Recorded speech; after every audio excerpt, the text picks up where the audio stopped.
నిన్న ప్రధాని అదే చెప్పారు, ఒక రోజుకు మీరు కూడా అంతమైపోతారు అని చెప్పి. అదే మనం దాన్ని ఇంకొంచెం కూలంకషంగా దాన్ని దాన్ని చూడాలి. చెప్పండి.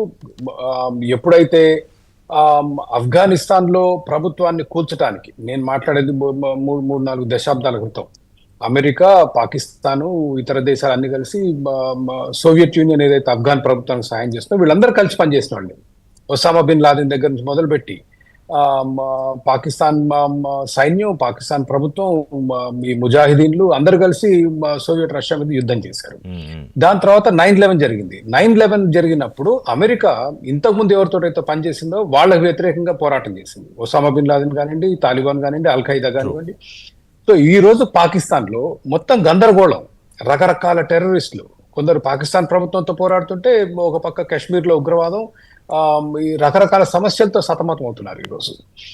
నా అభిప్రాయంలో సాంప్రదాయ యుద్ధాలు కాదు, ఇజ్రాయేలీ తరహాలో ఇతర దేశాల్లో ఇంతకుముందు కూడా నేను ఒక ఉదాహరణ ఇచ్చాను. జర్మనీలో మ్యూనిక్ లో ఒలింపిక్స్ లో 11 మంది ఇజ్రాయేలీ ఆటగాళ్ళని, ఒలింపిక్స్ ఆటగాళ్ళని పాలస్తీనియన్ ఉగ్రవాదులు చంపితే దే వెంట్ అరౌండ్ యూరోప్ లో ఉన్న, మిడిల్ ఈస్ట్ లో ఉన్న, ఎక్కడున్న ఒక్కొక్కరిని వేటాడుతూ చంపారు.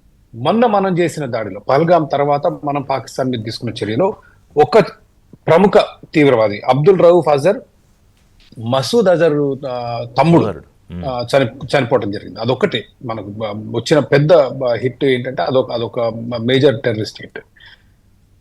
మనం పహల్గామ్ తర్వాత మనం యుద్ధ భేరి మోగించిన తర్వాత టెర్రరిస్టులు అందరూ ఒక దగ్గర కూర్చొని మన రాకెట్ వరకు వెయిట్ చేస్తారు అనుకోవడం, దానివల్ల అంటే చెప్పేది చక్రవర్తి గారు, many questions are coming up again. ఇప్పుడు ఉగ్రవాద స్థావరాలను ధ్వంసం చేస్తే ట్రైనింగ్ క్యాంపులు, యూనివర్సిటీ లాంటి క్యాంపులు ఉంటే సరే మరొక చోట పెట్టుకుంటారు ట్రైనింగ్ క్యాంపులు, చావాల్సింది ఇక్కడ. కరెక్ట్. రెండోది, ఇప్పుడు తహూర్ రాణా లాంటి వాడినే ఇక్కడికి అప్పచెప్పి తీసుకురావడానికి అదో పెద్ద తతంగం నడిచింది.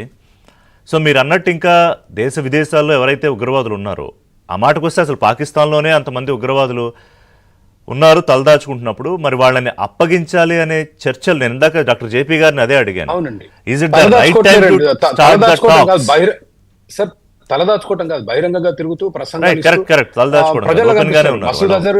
మసూద్ అజర్ మొన్న ఫ్యూనరల్ కి వెళ్తే ఇతర పాకిస్తానీ జనరల్స్ అందరూ వెళ్ళారు. సయ్యద్ సలావుద్దీన్, హఫీజ్ సయీద్, ఇక్బాల్ బత్కల్, వీళ్ళందరూ ఏది మన ఢిల్లీ బాంబుల్లో, ముంబై బాంబుల్లో,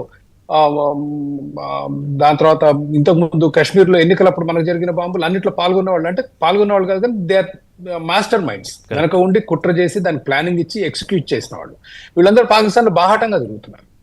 సో వాళ్ళని ఏ విధంగా మనం అంతమొందించాలి, దానికి కావాల్సిన కోవర్ట్ ఆపరేషన్స్, దానికి కావాల్సిన అక్కడ నిర్మించాల్సిన స్లీపర్ సెల్స్, చట్టపరంగా కూడా మన దేశంలో చట్టాలు వీ హ్యావ్ టు అప్గ్రేడ్. ఇప్పుడు 78 సంవత్సరాలుగా తీవ్రవాద సమస్యను ఎదుర్కొంటున్నాం. పాకిస్తాన్ లో ఇన్ అబ్సెంట్ ఇప్పుడు మసూద్ అజర్ ఉన్నాడండి. మసూద్ అజర్ కానీ, దావుద్ ఇబ్రాహిం కానీ, if you want to prosecute, we should be able to prosecute them in absence. వాళ్ళు లేకుండానే వాళ్ళకి శిక్ష వేసి ఆ దేశంలో మన స్లీపర్ సెల్స్ కూడా ఉండాలి. వాళ్ళ పాకిస్తాన్ వాళ్ళు భారతదేశంలో విచ్చలవిడిగా ఎక్కడంటే అక్కడ దాడులు చేస్తున్నారు. Hyderabad, Bengaluru, Bombay, Delhi, you name it, Kashmir మనకు తెలిసిందే. మనకు కూడా అటువంటి శక్తి ఉండాలి. నేను కూడా మనం టెర్రరిజం చేసి అమాయకులు చంపాలనట్లేదు.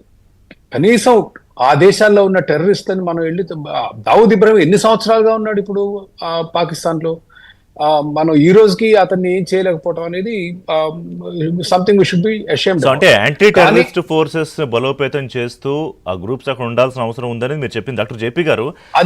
అది తప్ప వేరే మార్గం లేదంటున్నాను. డాక్టర్ జేపీ గారు, ఇందులో ఒక కీలకమైన టేక్అవే ఏంటంటే, ఒకటి, వాళ్ళు మళ్ళీ ఏదో దాడి చేస్తే ఇదిగో మా స్థాయి తెలిసింది కదా మీకు, మేము యుద్ధం ఎలా చేస్తామో అని చెప్పడం కాదు.